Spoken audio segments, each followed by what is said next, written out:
விட்டுட்டு போயிட்டாளே. கைகால அசைதுப்பா.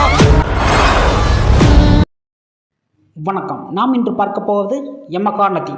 நீதி கேட்கும் பெண்பினம், சமூக அவலத்தை தோலுரிக்கும் அமானுஷ்ய த்ரில்லர் படம். வாங்க விமர்சனத்திற்குள் போகலாம்.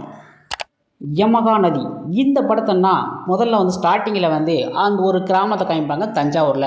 அந்த கிராமம் பார்க்க அழகாக ஒரு குட்டி கிராமமாக இருக்கும். அந்த ஊரில் திருவிழா நடத்தணும் அப்படின்னு சொல்லிட்டு ஊர் தலைவர்கள்லாம் பொறுப்பேற்று காப்பு எல்லாமே கட்டிடுவாங்க. இப்படி கட்டிக்கிட்டு இருக்கையில் அவங்களுக்கு ஒரு பொண்ணு இருக்கும். அந்த பொண்ணு என்ன பண்ணுன்னா, அந்த பொண்ணுக்கும் ஊர் தலைவருக்கும் ஒரு பிரச்சனை நடந்துடும். பிரச்சனை நடந்த உடனே அவர் என்ன பண்ணுவார், கன்னத்திலே அரைஞ்சிருவார்.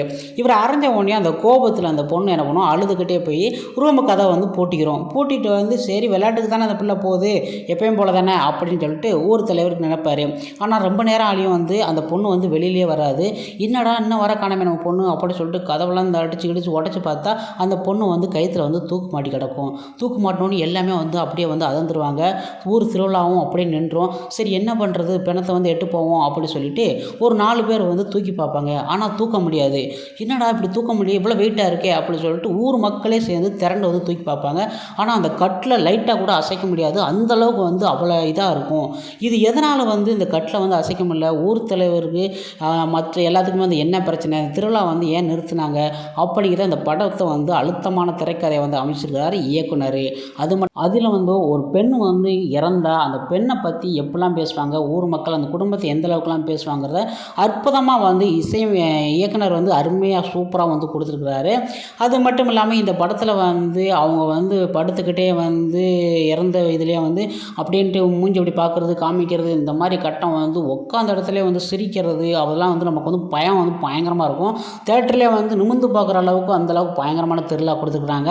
அது மட்டும் இல்லாமல் அவங்க திடீர்னு கட்டில் ஏறி மிதக்கிற சீனு அதெல்லாம் பார்க்கவே நம்ம உடம்பே அந்தளவுக்கு செலுக்கும். அந்தளவுக்கு அற்புதமாக கொடுத்துருக்காங்க.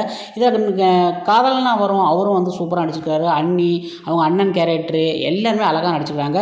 அப்புறம் இயக்குனர் பின்னணி இசை இன்னும் அதிகமாக நல்லா சூப்பராக கொடுத்துருந்தா அது வேறு லெவலில் இருந்திருக்கும். அது மட்டும் இல்லாமல் அடிக்கடி அந்த வீட்டு வாசல் கதவே அடிக்கடி காமிச்சிக்கிட்டே இருப்பாங்க. அதுவே கேமராமேனுக்கு ஒரு சூப்பரான ஒரு இதுன்னு தான் சொல்ல முடியும். அந்தளவுக்கு கேமராமேன் ஒரு சின்ன ஒரு கிராமத்தில் சுற்றியே இருட்டுக்குள்ளேயே இவ்வளோ அருமையாக எடுத்துருக்கிறாருன்னா அவரை கண்டிப்பாக பாராட்டி ஆகும். மொத்தத்தில் பெண்ணினத்தை இது பண்ணுபவங்களுக்கு ஒரு சிறப்பான கதையை கொடுத்துருக்கிறார் இயக்குனர். ஓகே ஃப்ரெண்ட்ஸ், உங்களுக்கு நம்ம வீடியோ பிடிச்சனா மறக்காம சேனலில் சப்ஸ்கிரைப் பண்ணுங்கள், லைக் பண்ணுங்கள், ஷேர் பண்ணுங்கள். குடும்பத்தோடு பார்த்து என்ஜாய் பண்ண வேண்டிய ஒரு டிஃப்ரெண்ட்டான கிரைம் த்ரில்லர் மூவி மாதிரி ஒரு ஹாரரான ஒரு டிஃப்ரெண்ட்டான மூவி. இந்த படத்துக்கு நான் கொடுக்க வேண்டிய ரேட்டிங் 5க்கு 3 கொடுக்க அந்தளவுக்கு ஒரு சூப்பரான மூவி. உங்களுக்கு இது போன்ற வீடியோவை தொடர்ந்து பார்க்கணும்னா என்பி நியூஸ் சேனலில் மறக்காமல் சப்ஸ்கிரைப் பண்ணுங்கள், லைக் பண்ணுங்கள், ஷேர் பண்ணுங்கள். இது போன்ற வீடியோவை நெக்ஸ்ட் வீடியோவில் சந்திக்கலாம். நன்றி, வணக்கம்.